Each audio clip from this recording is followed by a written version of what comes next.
I'm going to talk about some viewers' question and going to answer them. So some of the questions are something which I would completely ignore, and some questions I would take it as a great cue because it allows me to explain some concepts. So the first question is, why should I put my money to work? What happens if it doesn't work? So this is a good question, and I think the concept of compounding is something which many people talk to you about. So here, look at the power of compounding. The longer the period, your own contribution will look very small. So if you start investing when you are, say, 22, 23, by the time you reach 60 and the corpus is, say, 100, your own contribution won't be more than 3 rupees or 4 rupees. The remaining part is compounding, that the interest on interest and interest on interest, right? So therefore it is necessary that you give it a long period of time and you put it to work, right? You put it to work means you put it into equity because you have a 30-year time frame, or a 40-year time frame, or maybe even a 70-year time frame if you start at 72 and die at 93. Please understand the power of compounding, how it works. Look at the Birla Group. It is 168 years of compounding. Look at Warren Buffett. He started investing at maybe at the age of 11, and he's alive at the age of 92. So which means he's getting 81 years of compounding. None of us is going to get it unless you decide to create a family heirloom and tell your children, look, this is the mutual fund in which I put money. Another 20-30 years I'll contribute. After that, another 20-30 years you contribute, and treat it like a family heirloom. Don't sell it. Keep taking away parts of it, but don't let the whole core corpus thing ever disappear or ever dissipate. This is the way you create wealth over long periods of time, over generations. That is how the Wadia, Birla, Ruyas, all of them have created wealth over generations. Ambani also is, remember, Ambani also was started by Dhirubhai Ambani, and now Mr. Mukesh Ambani, then his sons, right? They'll keep creating wealth by keeping on adding to it. So that is the reason why you should start putting your money to work. And honestly, if your money does not work, you may not even be able to retire, because one day the money will cease to come on a monthly basis. You have to draw it from a box which you have created. Let's call it your retirement box. If you don't create that box, how are you going to live for the next 30-40 years when you don't have, perhaps you have the ability to earn, but nobody is wanting to give you a job. You're 65 years of age in a country where everybody else is in their 20s. It's very difficult to find jobs for you. So right, so you may still work because you enjoy working, but you may not, don't force yourself to work because you may not get enough jobs, right? You have said importance of contingency fund. Where should such money be parked, and how can one enhance return on this corpus? So first of all, a contingency fund or a saving fund, as the name says, it's a saving fund. Don't bother about the return that you get. Far more important thing is, will you and your family be able to access it in case of an emergency? Does your wife know your bank ATM card password for her to access in case she needs? Will your daughter know? Have you written it down somewhere? Those things are far more important. So where should you keep it? Some should be kept as cash at home. Some should be there in your savings bank account, and you should talk to your banker to create a fixed deposit which you should be able to break by using your debit card or your credit card, right? ATM withdrawal card, whatever you want to call it. Somebody should be able to access it using that. So all your emergency funds should be easily accessible to the family, not just to you. Because if you are in the hospital and the family needs to pay money to the hospital, they can't say we have to wait for him to wake up and then only we can pay. The hospital will not admit, right? So make sure everybody has access to that account. So between husband, wife, daughter, if you open one savings bank account and leave say 1 lakh there and a 9 lakh rupee fixed deposit which can be accessed by that account, which means all of you have a debit card which you can access it, or there is one debit card kept at home, everybody knows the password, you can access it, or a credit card which can be used by everybody. You have a credit card with a 15 lakh limit, your wife knows the password, that is your children know the password. That is very important that you use it that way. Make sure that it is not misused. But giving access to kids with a credit card and with the CVV, all that, put in your precautions, but that's a good thing to do. whether you keep it in a savings bank account or in a liquid fund does not really matter, except to the extent that emergency funds rarely get access to.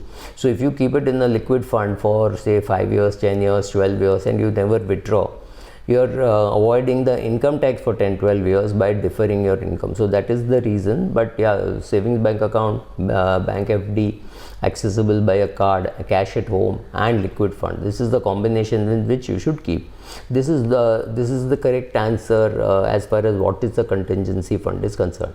But as your age of your portfolio increases, suppose you bought shares in the 1980s, 1970s, 1960s, 50s, 40s, whatever, and you have a family heirloom, remember the appreciation in that is more than 99% of the value of the share, right? You bought a share for 10 rupees, today it is worth 6,000 rupees, and you've got 2, 3, 4, 5 bonuses, plate, etc.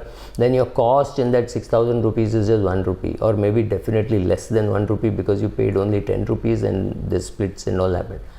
In such cases, it can even be in equity, it doesn't really matter. So this is a very contrarian view that I am giving.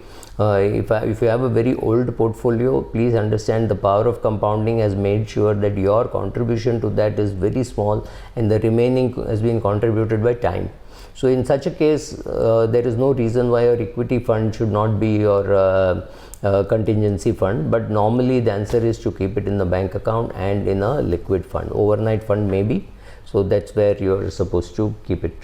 What is the minimum amount of money that one needs to start making the money work? Actually, it can be as low as 500 rupees, right? 500 rupee SIPs can happen. 500 rupees, I think you can even do 500 rupees a quarter. So that means about 2,000 rupees. So yes, a small amount can be that much. If you want to put the money smaller than that, okay, it may not happen to somebody watching this video. What happens if your servant wants to start and she finds 500 too high? You can go to a bank account and open an RD for 100 rupees. That is the lowest you can go, because when we are talking of investing, we normally talk of investing in mutual funds. What you do in a bank is saving. You can save in an RD. So I think the RD can be as low as 100 rupees a month. So that is what you can start your servant on. Your driver, peon, clerk, whoever says 500 rupees is too high, you should start them on bank RD. Simply because bank RD is not a bad asset class at all for people who don't understand equities. So if you are going to be there, if you are going to manage, then maybe you should suggest equity funds. If you are not going to manage, suggesting debt funds or suggesting bank deposit makes sense. And yes, that money could be as low as 100 rupees a month. What kind of asset allocation is best for an investor? It depends a lot, because asset allocation is not just about the amount of money that you have and where you want to invest. Again, it depends on the total amount of money you have. So it's fairly obvious that Mr. Ratan Tata, Mukesh Ambani, Rakesh Jhunjhunwala, all these people could have a completely different asset allocation than their drivers, peons, clerks, secretaries. They would have a completely different asset allocation. It is not just dependent on age. It depends on age. It depends on the total amount of money you have. It depends on your goal, what you want to do with that money, right? So it depends. Depending on all that, you will decide the asset allocation. And it is normally assumed that a younger person can afford to have more money in volatile assets, and an older person should have less money in volatile assets. But again, like I keep saying, this is broad gyan. Actually, when it comes to investing, the answer could be very different, because it could depend on person to person. Let us assume that the husband is an equity trader and the wife is a housewife. Then you want to put more money in debt instruments, because the equity trader's income will fluctuate. There could be months when he makes a loss and he doesn't have money. There could be months when you could make a huge surplus. So in such a case, his assets should be more in debt, right? Because his life is taking such a risk. Now, if the same person is married to a professor or a doctor and employed doctor, if it was a doctor working in a Apollo hospital or a professor working in IIT, then that person is bringing stability to it, right? That person is bringing stability even though your income is fluctuating.